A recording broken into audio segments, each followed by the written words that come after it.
Hello and welcome to another edition of the Magical World of G. Michael Vasey podcast series. My name's G. Michael Vasey. Today I'm going to be talking to an old colleague of mine, Michael Coleman. Michael and I first met probably 15 years ago, maybe more, when he was running a software firm and I was providing analyst services to software firms. We worked together for a number of years in that sort of guise. And then I lost contact with him and him with me, and we found each other on Facebook just recently, and I discovered that Michael was now leading quite a spiritual life and putting together a retreat centre called the Gwanach House Retreat Centre in Lincolnshire. That was a bit of a surprise to me, and the more we talked, the more we discovered how much we really had in common. And so I asked him if he would like to participate in this podcast series, and he kindly agreed to do so. So here is what is a fascinating conversation between Michael Coleman and myself.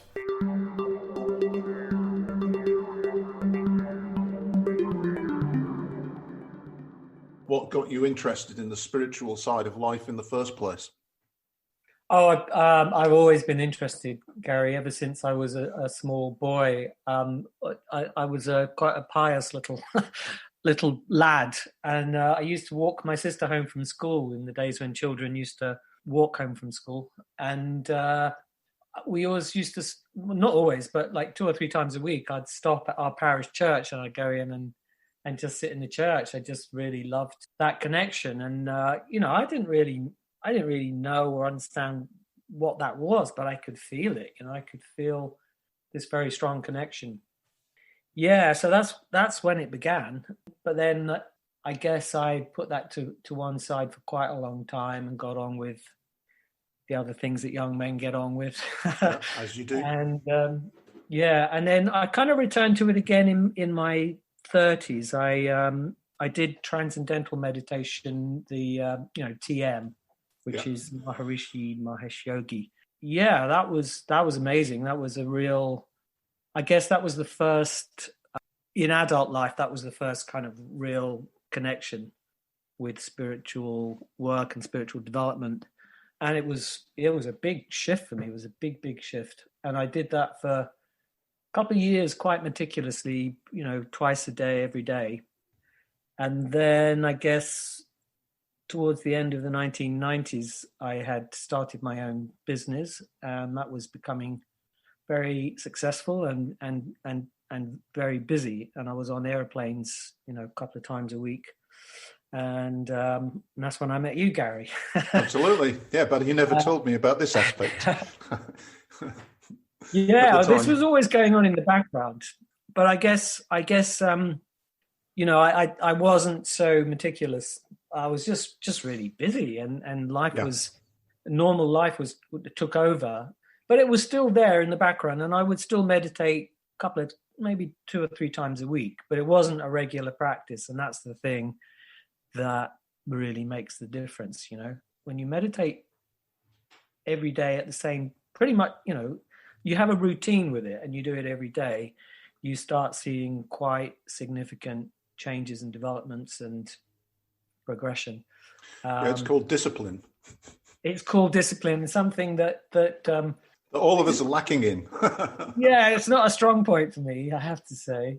But it has become, it's become a discipline now, many years later. I guess, again, there was quite a long gap, and, without going, it's a very long story, but cutting that story short, probably about 6 years ago, I finally really finished with, I made a decision to sort of finish with business life. I was pretty burnt out, and I had been really addicted to just really gambling with the ups and downs and the vagaries of running your own business, and just sort of putting my counters back on the roulette table every single time and trying to double up. And of course my luck ran out, and got into quite a lot of difficulty and a really bad time.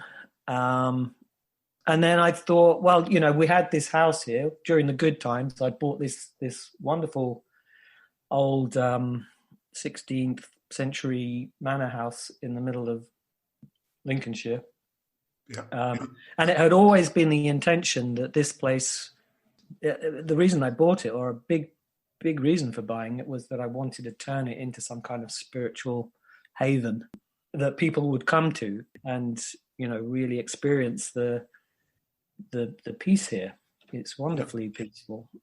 But that never happened, or at least it didn't happen while I was still in the rat race and on the roller coaster of trying to, make a successful business. No, I remember you telling me you were buying or bought a place. I was visiting you in your London home to do some workshopping. I remember you telling me quite vividly at the time, but I still didn't realise that you had that ambition around setting up some kind of a spiritual retreat either. So it's kind of interesting to discover that subsequently. And what is it that you're looking to do with it, especially now, given that we live in a slightly different world with lockdowns and so on? Yeah, I think I've started a number of new projects right in the middle of, financial crises. I've done it before, and here we go again. But I have a feeling that the lockdown may, in fact, be helpful in this situation, because I think that quite a lot of people are turning to. It's been such a weird time, hasn't it? I mean, I think probably everyone feeling that, and I know that because I'm now really, for the last 6 years or so, I have been really deepening my own practice, and that means at least 2 or 3 hours of meditation a day, and so I have developed now quite a strong sense of intuition, or just being able to sense other levels of perception. And so I really feel very strongly the kind of collective fear and the collective anxiety, and this, it's not a great feeling at all. And it's out there in the, I can feel it out there in the ether. Yeah. And I'm kind of feeling, well, I think this is probably a time when people are going to start looking more deeply, I hope anyway, into, an inner exploration. And so hopefully I'm hoping it will be a good time to begin a venture like this, and that it might be the time when people are starting to question the mundane, I don't mean mundane in a bad way, I mean just normal life. And getting on with life, and the things that drive us normally, the money and family and kids growing up and all of those things, but then that deeper sense of self and that deeper spiritual connection is often neglected, as it very much was in my case, until crisis drove me into it. And in my case, it really was, pretty much a crisis that drove me there. And I finally said, no, I'm gonna start doing this seriously. So I'm kind of hoping that's the thing that's really behind this. Is I want other people to come here and start connecting and make that inner connection themselves, and hopefully I can help them with that, and this is a place where they can really start to discover that for themselves. And what kind of practices would that involve? Well, the main theme is yoga meditation, which is what I've been working on now for probably about 6 years, pretty much every day. I might have missed a few days here and there, but pretty much every day. I think the more I've got into it, and I've sort of gone into the philosophy of it as well, and really delved in deep, but not just reading the philosophy, but reading the philosophy on the one hand, and then the practice of it and the experience of it on the other hand. Those two things must, in my view anyway, those two things must really go together. Yeah. Not a superficial, but an intellectual knowledge won't do it. You got to have a deeper experiential knowledge.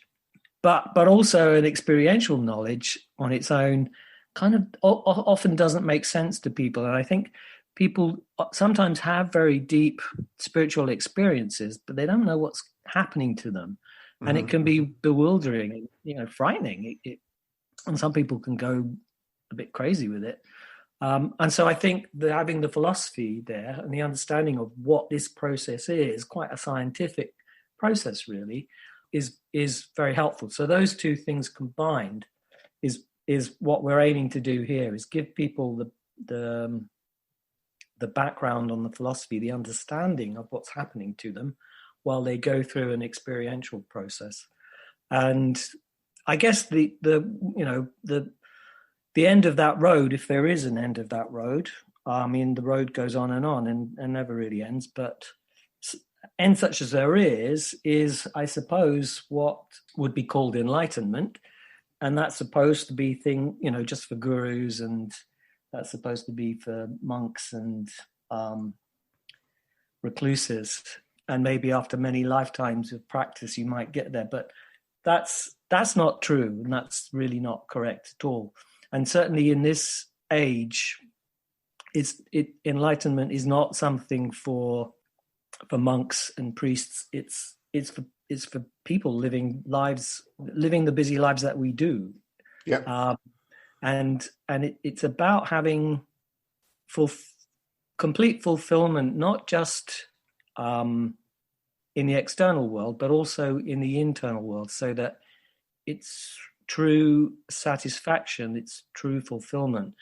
It also doesn't mean that, I think there's a misunderstanding and miscomprehension that yoga means you have to renounce everything and you have to live like a pauper, and you mustn't have desires and you mustn't all of this, and that's essentially a complete misunderstanding of they've got that backwards. That some people think that if you practice non-desire and you practice non-attachment, you'll develop spiritually, and actually that's completely the wrong way around. When you develop spiritually, you quite naturally find that you're not attached to things, and you're not clinging to them in that desirous way of needing, that neediness and having to have. So it's the cart before the horse mostly. I think you can have it all. You can really have it all. You can have complete fulfillment in your outer material life, and you can have complete fulfillment on your inner spiritual life. What kind of experiences have you had, just by way of example, perhaps? Well, I would say that it's a gradual thing that builds up over time, and then you kind of look back, and maybe after 2 years, I started to realize that I was having these that there was energy pouring out of my hands, and that I could direct that energy, and I could direct it onto my own body or onto other people's bodies, and I could experience a flow of, what do you call it? Like healing energy, but you could call it love, or you could call it different things. But it's an energy, it's not that the words are not important, but you can feel it. And I was feeling this, and I didn't really know what it was.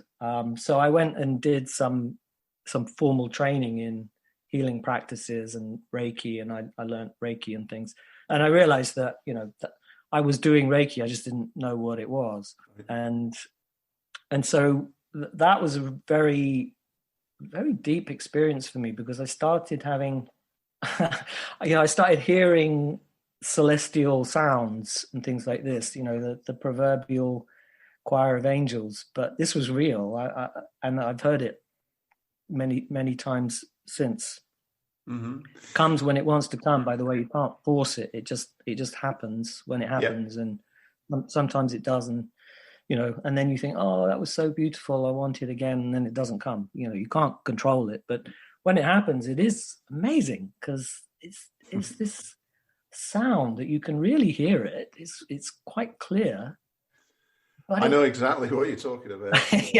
yeah, it's very hard to describe it. It's the most beautiful thing. There was one particular period in my life when I was alone for 6 weeks on an island in the Inner Hebrides called Egg.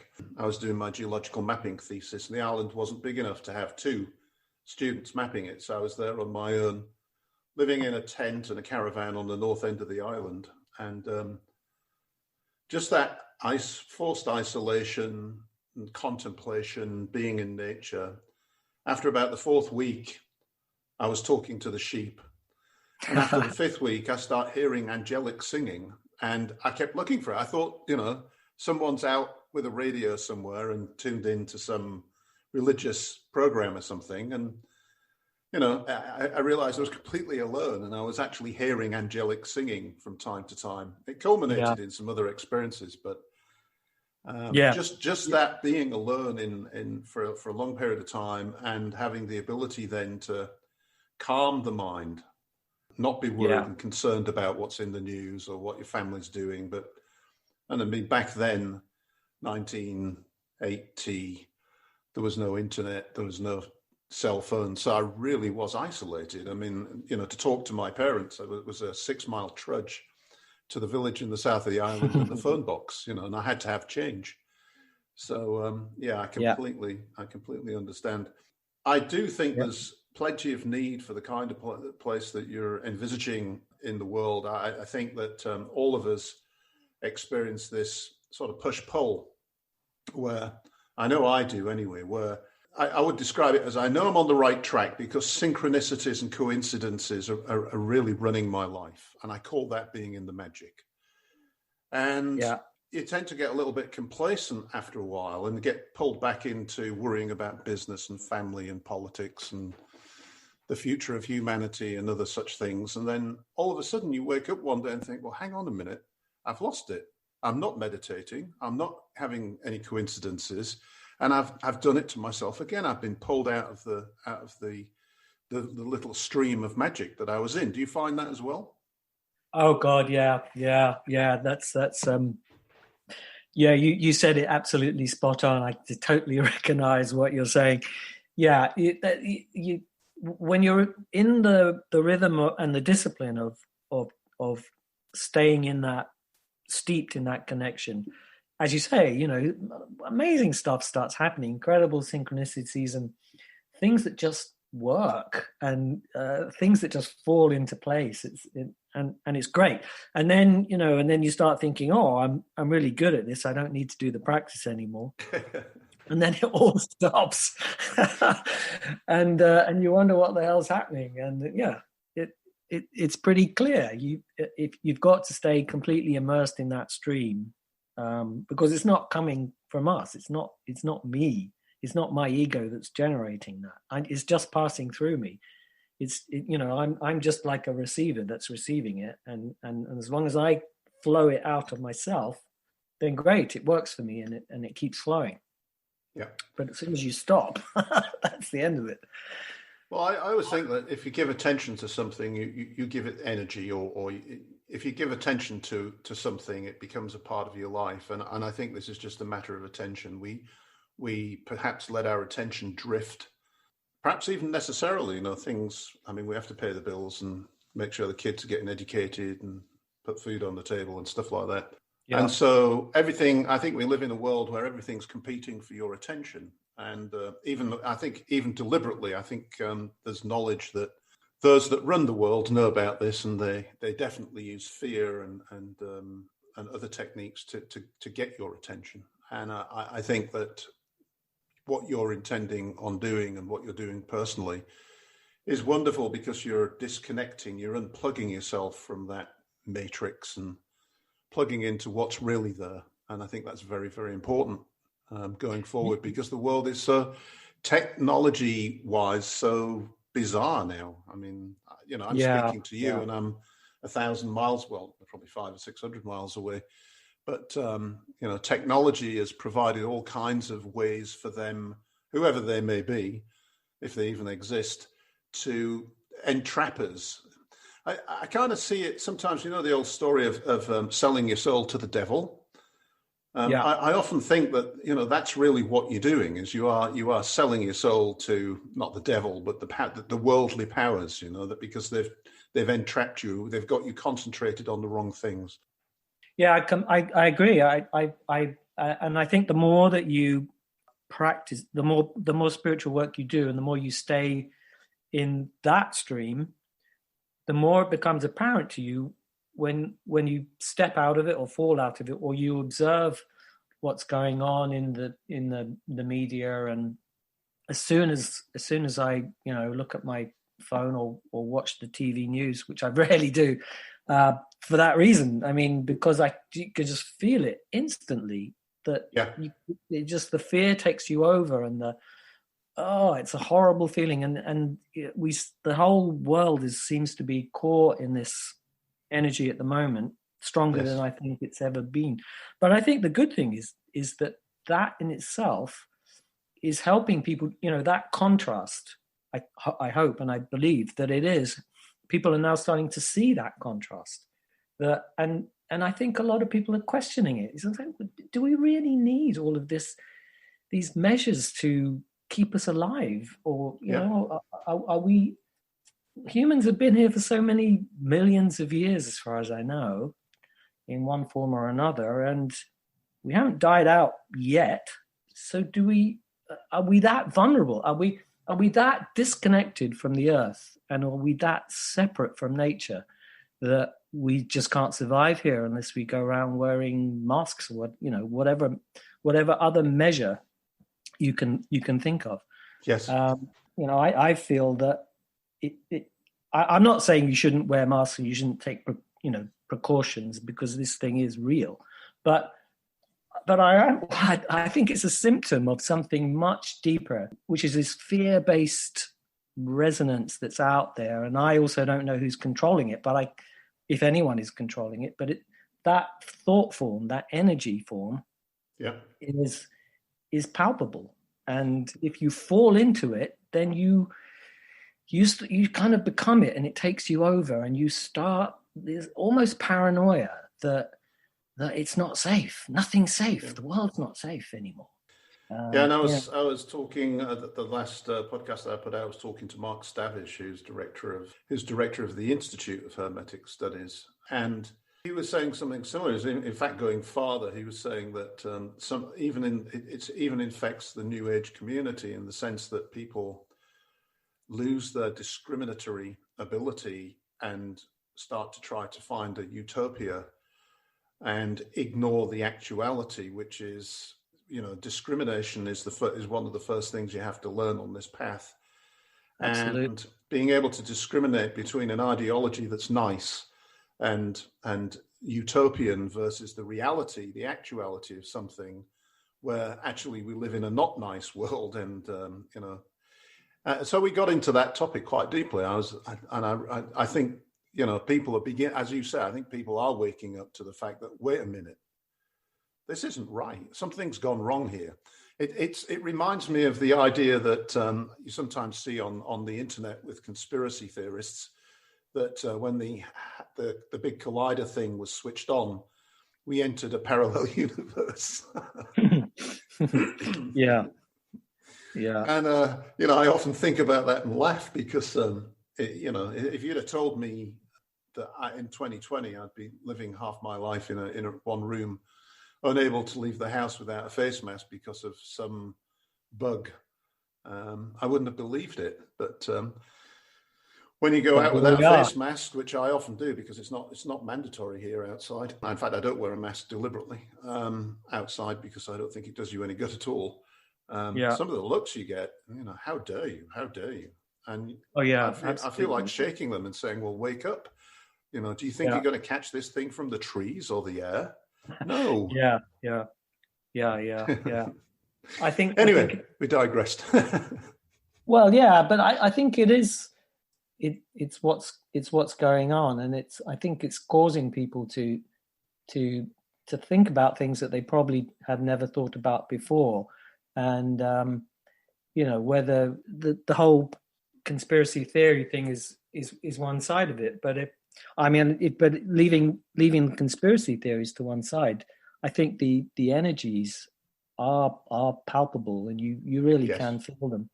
And I completely agree with you that I think there's this tendency of spiritually inclined people, if they're not careful, to completely disconnect and go into some kind of fantasy utopian idea that we can now we could all just create a little collective farm or something. And yes, if we could all just get along and be on the same plane, we could do this.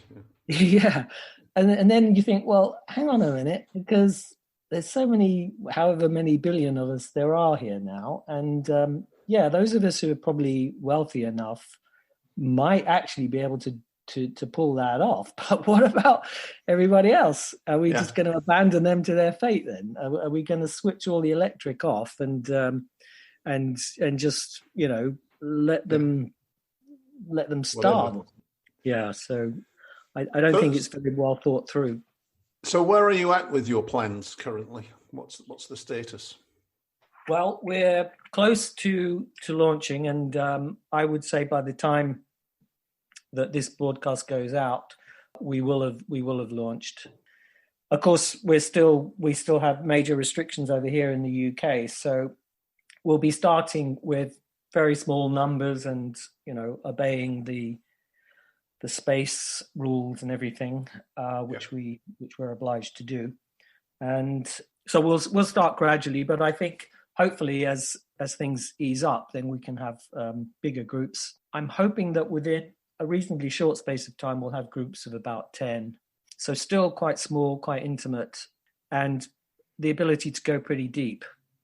Eventually, we'll probably expand. We've got space here to expand up to about 20 people, but that probably won't be for a year or two. Will it be residential then? Yeah. I think we'll probably have to start by just doing non-residential because of the situation that we're in right now. But we can be residential, and the plan is that we will be residential. And initially we can do about 5 guest rooms, but then that can go up to about 10 guest rooms, which means with 2 people sharing, you're at about 20 people. Right. And there's we have a lot of space as well. The gardens are about 5 acres. And so a lot of the teaching will be either outdoors or semi-outdoors, where people can be in a covered space, but still really connected and close to nature. Mm-hmm.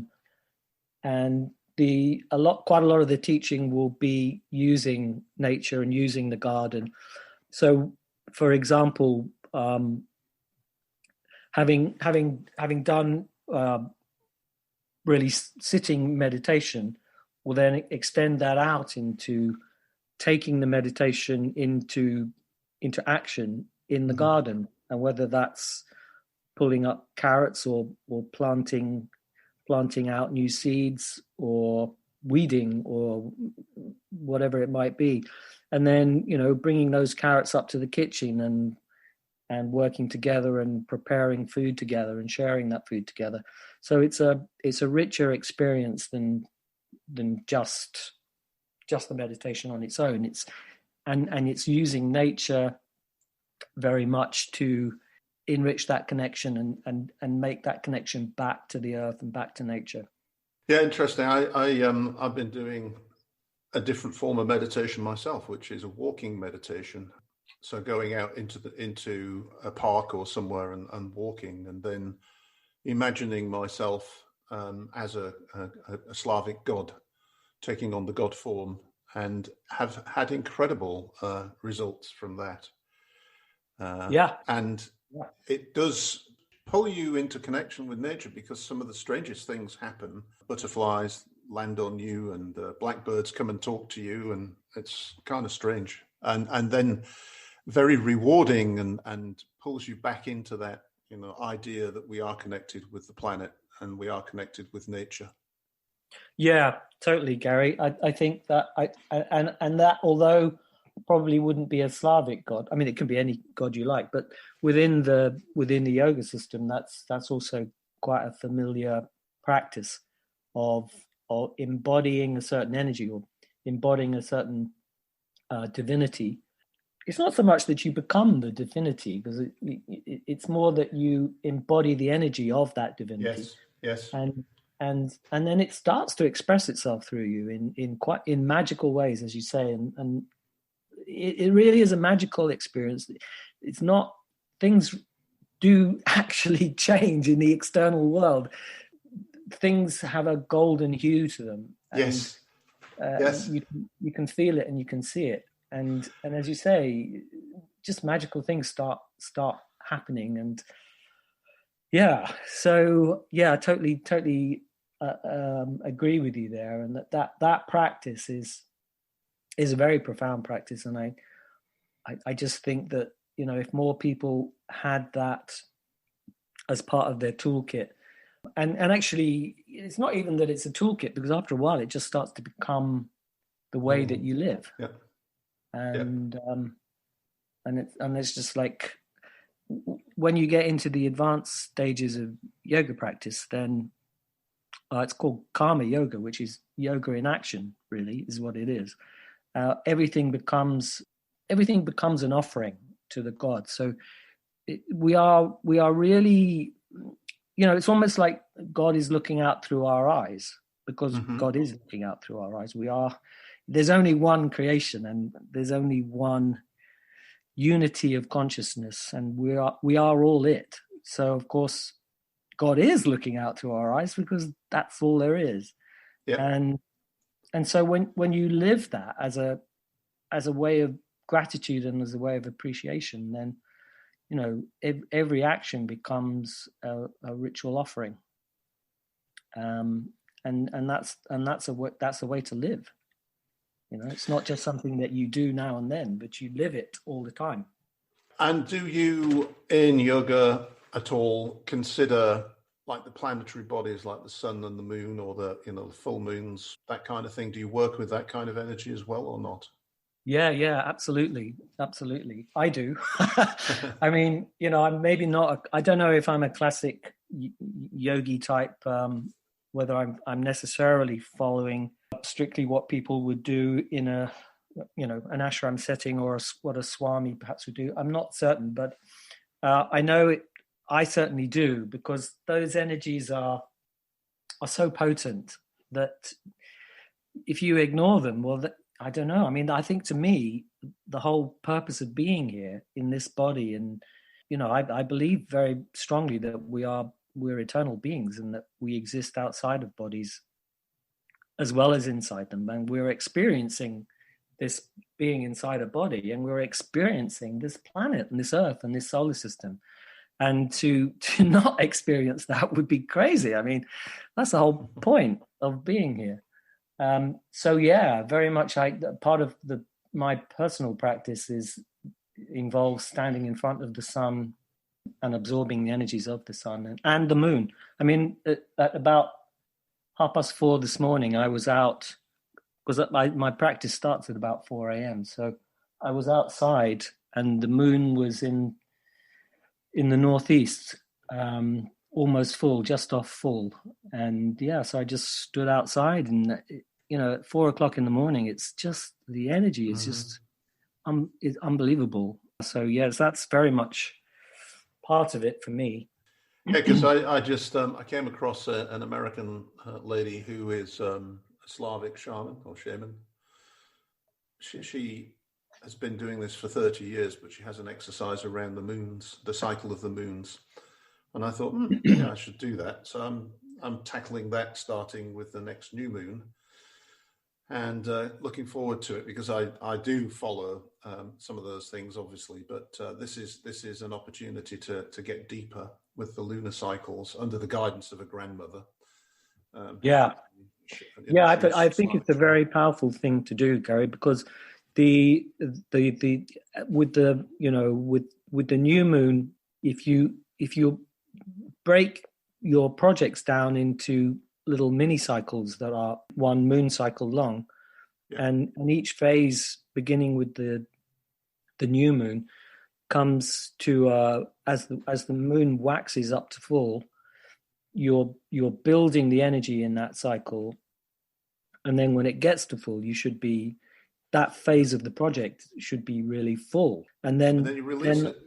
And then you release it. So the downward cycle, coming back down to the next new moon, that waning moon, and as the energy wanes, then the energy of your project in that cycle is about, you're then into the consolidation and the reflection and how, but that's what they teach you in project management anyway, but they don't do it in the cycles of energy of the moon, but actually it's kind of what you're doing in any case.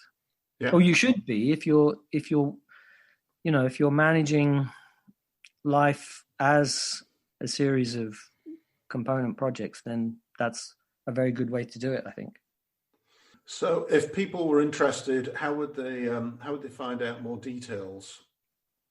Well, they would come to www.ganachhouse.com and then everything's on there. So that would be the best way to do it.